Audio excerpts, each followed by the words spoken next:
Friends, hello everyone. We are glad to welcome you on this channel. And in today's video, I will tell you how you can very easily disable the so-called iCloud keychain on your iPhone. Friends, please subscribe to our channel. Also be sure to put your likes and write comments after watching this video.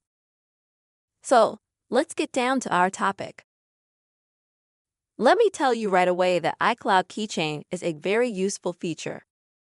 It helps you synchronize passwords between devices and remember them.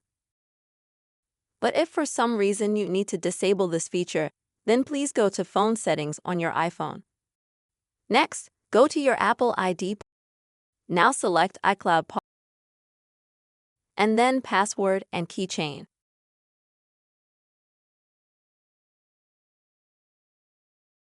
And as you can see, this way you will reach such a page where you need to disable this feature by clicking on this button.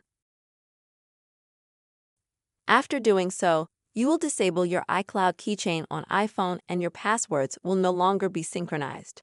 Friends, I really hope this video was useful and helpful to you.